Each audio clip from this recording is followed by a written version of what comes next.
इस वीडियो में हम बात करेंगे कि धारा 307 जो होती है 307 आईपीसी का सेक्शन होता है जो उसमें बेल कैसे मिल सकती है, जमानत कैसे मिल सकती है। देखिए 307 आईपीसी का सेक्शन होता क्या है। सबसे पहले तो इसकी बात करते हैं, उसके बाद जमानत की बात करेंगे कि बेल कैसे मिलेगी इसमें। अटेम्प्ट टू मर्डर अगर कोई किसी को मारने का प्रयास करे, अगर कोई प्रयास करता है किसी का मर्डर करने का, किसी को जान से मारने की कोशिश करता है, अगर कोई देखिए अगर तो किसी ने किसी को जान से मारने की कोशिश की और वो मर गया तो फिर तो मर्डर हो गया, फिर तो 302 आईपीसी का सेक्शन लग जाता है। अगर तो सामने वाले की जान चली गई लेकिन आपने किसी को जान से मारने की कोशिश की लेकिन वो सामने वाला बच गया तो फिर 302 तो नहीं लगेगी, फिर लगती है 307 आईपीसी का सेक्शन लगता है कि आपने अटेम्प्ट टू मर्डर किया है, किसी को जान से मारने की कोशिश की है। बहुत ही सीरियस ऑफेंस है ये 307 आईपीसी का जो सेक्शन है, धारा 307 है, बहुत सीरियस ऑफेंस है। ये एक नॉन बेलेबल ऑफेंस है। नॉन बेलेबल का मतलब क्या होता है कि इसकी जो जमानत है वो पुलिस स्टेशन में नहीं हो सकती है। बेलेबल जो ऑफेंस होते हैं उनकी जमानत पुलिस स्टेशन में हो जाती है, उनको बोला जाता है जमानती अपराध। जो नॉन बेलेबल होते हैं ये गैर जमानती अपराध होते हैं, इनकी बेल एप्लीकेशन कोर्ट में लगानी पड़ती है, जज साहब के द्वारा ही बेल मिलती है।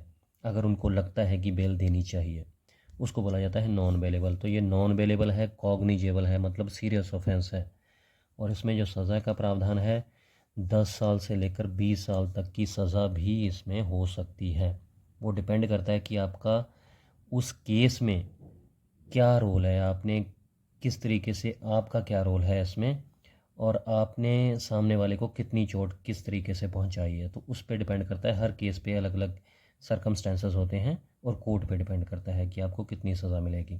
मतलब कम से कम 10 साल है, 10 साल से 20 साल तक की सज़ा हो सकती है। अब बात कर लेते हैं कि इसमें ज़मानत कैसे होगी।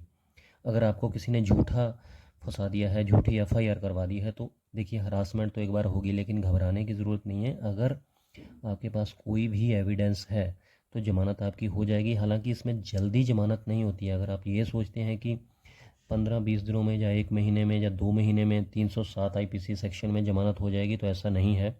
ज़्यादातर केसेस में, ऐसे तो हर केस की अलग अलग सिचुएशन होती है, मैं एक अंदाज़ा आपको बता रहा हूँ, ये बिल्कुल परफेक्ट नहीं है, अंदाज़ा है, क्योंकि हर केस की अलग अलग परिस्थितियाँ होती हैं कि ज़्यादातर केसेस में जल्दी ज़मानत नहीं होती है, कुछ महीने तो अंदर रहना ही पड़ता है। उसके बाद क्या होता है कि देखिए ये एक सेशन ट्रायल है। सेशन ट्रायल का मतलब क्या है, एक तो लोअर कोर्ट होते हैं जिसमें जूनियर मजिस्ट्रेट बैठते हैं, जूनियर मजिस्ट्रेट फर्स्ट क्लास। तो जो कम सज़ा वाले अपराध होते हैं वो लोअर कोर्ट में चलते हैं, जेएमआईसी जहाँ पर बैठते हैं। तो ये ज़्यादा सज़ा वाला अपराध है, तो इस ये लोअर कोर्ट में नहीं चलेगा, ये चलेगा सेशन कोर्ट में, जो बड़ी अदालतें होती हैं, ऊपरी अदालत कह सकते हैं आप उसको। तो सेशन ट्रायल है ये, तो सेशन कोर्ट में ही इसकी बेल एप्लीकेशन लगेगी, इसकी ज़मानत की अर्जी लगेगी। किसी अच्छे से एक्सपीरियंस्ड एडवोकेट के थ्रू आप बेल एप्लीकेशन लगाइएगा 307 की सेशन कोर्ट में। और हमेशा जो वकील होता है वो ये कहता है कि पहले आप चालान आ जाने दीजिए, चार्जशीट आ जाने दीजिए, उसके बाद बेल लगाएंगे। अब चालान क्या होता है, देखिए चालान बेसिकली एक इन्वेस्टिगेशन रिपोर्ट होती है। जो आईओ होता है, जो इन्वेस्टिगेशन ऑफिसर होता है, जांच अधिकारी जो होता है, वो पूरी जांच करता है और एक इन्वेस्टिगेशन रिपोर्ट तैयार करता है जिसमें अक्यूज़ जो होते हैं, अपराधी, उनका नाम लिखा होता है, पूरे उनका एड्रेस वगैरह लिखा होता है, कितने अपराधी हैं इसमें, और पूरा बेरवा लिखा होता है कि क्या अपराध हुआ, कितने बजे हुआ, जो कंप्लेनेंट है किसने इतला दी इसके बारे में, कब एफआईआर की कॉपी लगी होती है उसमें। और उसमें गवाहों की लिस्ट लगी होती है कि कौन कौन से गवाह हैं, उनकी गवाहियाँ भी 161 सीआरपीसी 161 सीआरपीसी के तहत जो गवाहियाँ हुई हैं, उनकी विटनेसेस हुए हैं एग्जामिन्ड, उनकी गवाहियाँ लगी होती हैं। और पूरी डिटेल, मतलब इन्वेस्टिगेशन की पूरी डिटेल उसमें होती है, उसको बोला जाता है पुलिस चालान या फिर चार्जशीट भी बोला जाता है। तो जो सीरियस ऑफेंस वाले अपराध होते हैं, जांच अधिकारी ने उसका चालान जो है वो 90 दिनों के अंदर अंदर पेश करना होता है। तो लगभग 3 महीने के अंदर चालान आ जाता है, उसके बाद आप बेल लगा सकते हैं। क्योंकि जो एडवोकेट है उसने चालान पढ़ के ही आपकी इन्वेस्टिगेशन जो रिपोर्ट है वो पढ़ के फैक्ट्स निकालने होते हैं, तथ्य निकालने होते हैं, और जो जो आपके बेल के लिए सहायक होते हैं वो तथ्यों को जुटाकर ही वो आपकी बेल एप्लीकेशन लगाना चाहते हैं। इसीलिए ज़्यादातर एडवोकेट यही कहते हैं कि पहले चार्जशीट आ जाने दीजिए, चालान आ जाने दीजिए।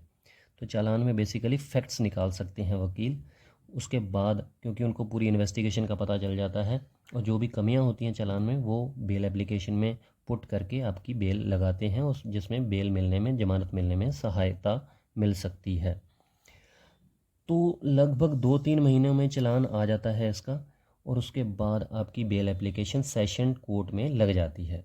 लेकिन अगर सेशन कोर्ट डिसमिस कर देता है आपकी बेल एप्लीकेशन, जमानत आपको नहीं मिलती है, तो फिर आपके पास क्या तरीका है उसकी बात कर लेते हैं। देखिए उसके बाद क्या कर सकते हैं आप, आपके पास ऑप्शन है कि आप हाई कोर्ट जा सकते हैं। ऑनरेबल हाई कोर्ट जाकर आप बेल एप्लीकेशन लगा सकते हैं, अपनी ज़मानत लगा सकते हैं। उसके बाद अपने जो भी आपके एविडेंस हैं, जो भी आपके पास सबूत हैं कि आपने इस केस में आपका कोई रोल नहीं है, आपको गलत फंसाया गया है, झूठी एफआईआर हुई है, वो सारे एविडेंस इकट्ठे करके आपने हाई कोर्ट में जमानत की अर्जी के साथ लगाने हैं, ताकि आपको बेल मिलने में सहायता मिल सके।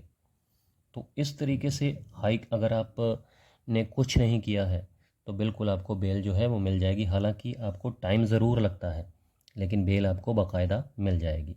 तो इस तरीके से आप बेल एप्लीकेशन लगा सकते हैं। पहले आप सेशन कोर्ट में लगाएंगे, अगर वो वहाँ पर डिसमिस हो जाती है तो फिर आप हाई कोर्ट में लगा सकते हैं।